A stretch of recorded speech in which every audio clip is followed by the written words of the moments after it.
আজকের টপিক হচ্ছে মা মাটির মানুষ ও রাস্তা। দেখো ভাই, মা মাটির মানুষ, মা মাটি মানে মাটি তোমার থাকবেই। যখন রাস্তার ভিতর গর্ত না হয়ে মাটি যদি উপড়ে না বেরোয়, তাহলে কিসের মা মাটির মানুষের রাস্তা? কারণ এখানে বুঝতে পারছেন, সরকার বলছে যে মাটি কম্পালসারি। রাস্তা সে দু একটু পিস দেখতেই পারেন, কিন্তু মাটি কমন থাকবেই। যদি মাটি না থাকে তাহলে মা মাটি মানুষের সরকার হবে কি করে? তো আমরা এখানে কি দেখতে পাচ্ছি? আজকে আমি যদি কোথাও যাই, কোনো গ্রাম অঞ্চলে বা কোথাও শহর অঞ্চলে বা কোনো পল্লী অঞ্চলে বা কোনো বস্তি অঞ্চলে, বলছে অমুক অমুক রাস্তা হয়েছে, অমুক এই রাস্তা হয়েছে। কিসের রাস্তা? ঘন্টা রাস্তা চলে ওরা। আজকে আমি গেছি ভাই, দুটো বাড়ির মাঝখানে সরু একটা গলি গেছে, মানে বলতে গেলে এই যে এক হাত, এদিকে এক হাত, মাঝে একটু বুকটু জায়গা, মানে এইটুকু, দুটো হাত সমান হয় না। এইটুকটা রাস্তা শুধু সিমেন্ট ঢালাই করে দিয়েছে ভাই, শুধু সিমেন্টে ঢালাই করে দিয়েছে। দিয়ে বলছে বড় একটা বোর্ড টাঙিয়েছে, মানে আমার মানুষ সমান বোর্ড টাঙিয়ে বলছে মা মাটি মানুষের রাস্তা কেন্দ্র তহবিল না থাকা সত্ত্বেও তৈরি করে দিয়েছেন আপনাদের মাননীয় মুখ্যমন্ত্রী অমুক ড্যাশ লাড়াবন, যাই একটা কিছু বলেছে। দিয়ে এতখানি খরচ হয়েছে, মানে মনে করুন যদি যদি রাস্তা তৈরি করতে যদি 1 লাখ টাকা খরচ হয়, লিখিত 10 লাখ টাকা লিখে দিয়েছে। তা সেটা ব্যাপার না ভাই, ব্যাপার সেটা না। সামনে একটা একটা গলি, দুটো মানুষ, দুটো বাড়ির মাঝখানে একটা গলি গেছে তৃতীয় বাড়িকে পৌঁছানোর জন্য। কিন্তু দুটো বাড়ির সামনে যে পিচের রাস্তা, এখানে চন্দ্র সমান গর্ত দেখা যাচ্ছে। চন্দ্রের চাঁদের যে বড় বড় গোলা দেখা যায় না, ওরকম মানে গর্ত দেখা যাচ্ছে। এবং শীতকাল বলে আমি এই ব্যাপারটা বুঝতে পারলাম, মানে যদি বর্ষাকাল হতো তাহলে ওখানে একটি মানুষ সম্পূর্ণভাবে স্নান করতে পারতো ওই গর্তের মধ্যে। বাম্পার বাম্পার কি ভাই! একেতে বাঙালির জনগণ বাম্পার দেখতে পারে না, আগে ভেঙে উড়িয়ে দেবে। আর দিদি তুই বাম্পার, হাসি লাগে ভাই বাম্পার দেখে। বাম্পার ভাই মাঝখানটা ভেঙে দিচ্ছে সালা। 4 চাকা যাচ্ছে ওই দিক থেকে ঢুকে যাচ্ছে, 2 চাকা যাচ্ছে সাইড চলে যাচ্ছে। কি হচ্ছে এগুলো? আর তাও সে ঠিক আছে ভাই, এতগুলো রাস্তা আছে, ড্রেন কটা আছে ল্যাওড়া? ড্রেন কটা আছে? ড্রেনতে বলতে পারবি এই যে জলটা পাস হবে কি করে পাস হবে? ড্রেন আছে? এদিকে মিছিলের টাকা মিছিলের, এদিকে হচ্ছে সরকারের টাকা মিছিলে লাগছে, সরকারের টাকা পার্টির পার্টির উৎসবে লাগছে, সরকারের টাকা এই বড় বড় প্যান্ডেলে লাগছে। আর ড্রেন বানা লেওড়া, ড্রেন বানাতে পারিস না? জলগুলো যাবে কোথা থেকে? আর জনগণ বল ভাই, যদি ড্রেনের মধ্যে কেউ নোংরা ফেলো না, তোমার গান মেরে দেবো সালা। আর ড্রেনের মধ্যে নোংরা কেন ফেলবা তোমরা? ড্রেনের মধ্যে জল পাস হবে। ড্রেনের মধ্যে কেউ বাড়ির নোংরা ড্রেনের মধ্যে ফেলছে, অমুকের বাচ্চার ড্রেনের মধ্যে ফেলছে, বাচ্চার ডাইপার ড্রেনের মধ্যে ফেলছে। ড্রেনে ফেলবে না ওরা? ড্রেন কি তো বাবা ড্রেন? জনগণকে বলছে ওরা। আজকে সরকার এখানে ট্রেন তৈরি করবে এবং প্রত্যেকটি মোড়ে একটি ডাস্টবিন থাকবে। বাড়িতে ডাস্টবিন দিয়ে থাকবে এবং প্রত্যেকটি মোড়ে ডাস্টবিন থাকবে। এবং ডাস্টবিনে লেখা থাকবে যে ডাস্টবিনে নোংরা ফেলবে না তার বাড়ির নোংরা ফেলে দেওয়া হবে বা তার গান মেরে দেওয়া হবে। তো নোংরা কেন আসতে ফেলবি?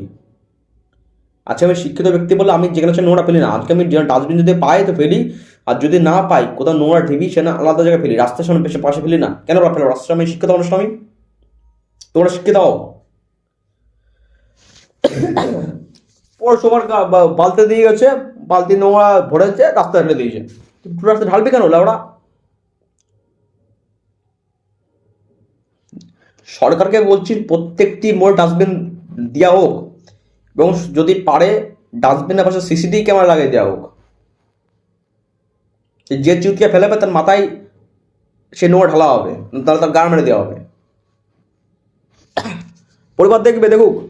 যদি সত্যি কথা না বলি, আমাকে মারুক, তা আমি কথা বলবো, বিরোধ করবোই। মানুষ সহজ ভাষায় বুঝবে না। আমি এরকম ভিডিও অনেক বানিয়েছি, সহজ ভাষায় মানুষ বোঝে না। যখন একটা গালাগালি তখন মানুষ অনেক কানে লাগে, তখন মানুষ বোঝে না কি বলছে, ততক্ষণ ভাইরাল জিনিসটা ভাইরাল হবে না। গালাগালি এমন একটা মাধ্যম মানুষকে শিক্ষা দেয়, মানুষকে মাথায় ঢুকিয়ে দেওয়া। যদি কোনো কথা যদি নর্মাল দেওয়া হয়, মানুষের গায়ে লাগিয়ে দেওয়া হয়। আর গালাগালিটা কি? গালাগালি হচ্ছে ব্রেক মেরে ঢুকিয়ে তার কথা তার কানের মধ্যে গুঁজে দেওয়া হয়। গালাগালি এরকম কাজ করে, কানে লাগিয়ে দেওয়া আর কানের পেরেক মধ্যে ঢুকে গুঁজে মেরে দেওয়া। রাস্তা কি, রাস্তার মধ্যে নোংরা। রাস্তা প্রতি বছর রাস্তা সংস্কার করতে হবে, কোথাও গর্ত সেনে গর্ত ভরাট করতে হবে। আজকে যদি আমি ওপেনলি যদি আমি লোকের সামনে এই করতে যাই, রিপোর্টিং করতে যাই রাস্তার সামনে, 10 জন সাহায্য করবে আমাকে? সাহায্য না বলিস? আমি তোমার সাথে সাথে আছি, তুমি ফর্ম বানাও, তোমার সই করে আমার পাড়ার লোক সই করে আমরা পঞ্চায়েত অফিসে দিয়ে আসবো। সহজ হচ্ছে? এটা বলছে পরশু দিন থেকে আমার জেলে ধরে চলে যাবে। তোর কি সঙ্গে সাথে থাকবি? বিরোধিতা করছি মাটি মানুষের বিরুদ্ধে, এমনকি প্রত্যেক সরকারের বিরুদ্ধে করবো। সে বিজেপি হোক, টিএমসি হোক, জেপি হোক, আইটিআরসি হোক, যে ভাই আমাদের উন্নতি করবে তারই গান মেরে দেবো।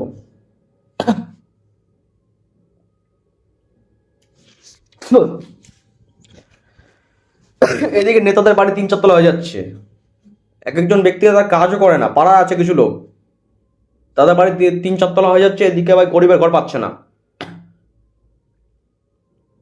সেগুলো হিসাব দেবে, সেগুলো কথা বলবে কে?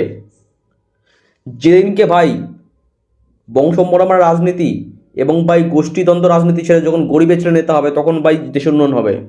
যখন মুচির ছেলে নেতা হবে, যখন ভাই নাপিতের ছেলে নেতা হবে, যখন ভাই একজন রোজগার মজদুরের ছেলে নেতা হবে বা তারাও নেতা হবে, তখন মানুষ আসল উন্নয়নকে বুঝবে। যতক্ষণ এই সমাজবাদী বংশ পরম্পরাকারী এবং এই গোষ্ঠীদ্বন্দ্ব থেকে যখন নেতা আলাদা হয়ে যখন মানুষের উন্নয়নের জন্য আসবে, তখন ভাই বুঝবে, আমার মতো মানুষকে ভোট দেবে, তখনও বুঝবে। আমি বলছি, যদি কোনো ভোটার তারা এখন ভুল করি, এই ভিডিও দেখে থাকলো, এসে ভাই আমার মানুষের নোংরা ফেলে দিয়ে যাওয়া, মতো দিয়ে যাওয়া, যদি প্রমাণ যদি করতে পারো। ঈশ্বরের শপথকে নামবো, ঈশ্বরের শপথকে আমরা কোনো দুর্নীতি কাজ করবো না, কারণ আমি এখান থেকে যন্ত্রণা বুঝেছি, মানুষের কি যন্ত্রণা চোখের সামনে দেখেছি। আর এখন সোশ্যাল মিডিয়া আছেই, যদি কোনো ভুল কাজ করি, আমরা আজকে ভুগবো কেন? মানুষের সাধারণ জ্ঞান নেই এটুকু। মাটি মানুষের রাস্তা, এদিকে যদি আমরা কোনো স্টেশনে যাই, স্টেশনের বিষয়টা দেখবেন, যে কোনো স্টেশনের পাশের রাস্তা একদম বিচ্ছিরি জঘন্য রাস্তা। স্টেশন রাস্তা যখন হবে কেন? স্টেশনের রাস্তা একটা গাড়ির সাথে আপনার সামনে রেখে চলে যাচ্ছে, একটু হেঁটে যান আপনি, সামনে রাস্তা ভালো নেই। স্টেশন রাস্তা হলে আগে উন্নয়ন দরকার। কেন্দ্র এবং রাজ্য সরকারের বিরোধিতার জন্য এইসব হচ্ছে। আমরা তোমার বিরোধী দেখবো না, আমরা নিজের উন্নয়ন দেখবো, তোমার বিরোধিতা দেখবো কেন আমরা? আজ আপনি কল্যাণী যান, বগুড়া যান, ভাইনা যান, যে কোনো জায়গা যান, যখনই বাই রেল স্টেশন কাছে এসছে 200-100 মিটার আগে রাস্তা খারাপ। মানে বলছি ওইখানে আমরা উন্নয়ন করবো না, তাহলে কেন্দ্র সরকার ভালো হবে। আর কেন্দ্র সরকার বলছে আমরা তো উন্নয়ন করবো কেন, এটা রাজ্য সরকারের এরিয়া। এরকম বিবাদ দেখবো। আমরা উন্নয়ন চাই ভাই, আমরা তোমাদের মধ্যে দোষীদ্বন্দ্ব চাই না। আজকে রাস্তার মুদ্রা উঠছে, আজকে অ্যাক্সিডেন্ট হচ্ছে, একজনের রাস্তায় পড়ে তার হাঁটু ছিলে নষ্ট হয়ে যাচ্ছে। অনেক ব্যক্তি আছে তারা কি করছে, রাস্তা দখল করে তারা বসে রয়েছে। আরে গান্ডু, তোর মা রাস্তা দখল করে বসে রয়েছিস? বুঝুন জনগণ, প্রশ্ন করুন। যখন যে প্রশ্ন করতে শুরু করবেন, তখন আপনি সরকারকে আপনি নিজে হাতে নিতে পারবেন না, সরকার আপনাকে হাতে কন্ট্রোল করে রাখবে। এবং প্রত্যেকবার দেখবেন আমার মতো যারা কথা বলতে হবে তাদের দাবিয়ে দেওয়া হবে। আজকে ভিডিও ভাইরাল হচ্ছে না, কিন্তু যেদিন ভাইরাল হবে সেদিনকে আমাকে দাবানো হবে, 100 বার দাবানো হবে। আমি জানি এই নপুংস সরকার যে তার পুরুষত্ব হরণ করতে চায়, তারই কার্ডটা মেরে দেয়। জনগণ, আপনারা বুঝুন আজকে এই অবধি। এবং সুন্দর মুখ দেখে যদি আপনারা লাইক সাবস্ক্রাইব করতে চান তো করতে পারেন। কখনকার কি অবস্থা কোনো গ্যারান্টি নেই, ওদের পুলিশ ধরে নিয়ে যাচ্ছে, ওদের গুলি করে দিচ্ছে, হতেই পারে। কিন্তু না, আমার ভিডিও থাকবেই, চ্যানেলের নাম একদিন হবে। কেন? ব্লগিং থেকে শুরু করে, রোস্টিং থেকে শুরু করে সবাই করতে পারে, কিন্তু এই রাজনৈতিক মধ্যাহ্নে সবাই কথা বলতে পারে না। পারে জনগণ, বলুন তো। Good bye. Am I perspiring? No, it's just the rain. These fools could never make me sweat.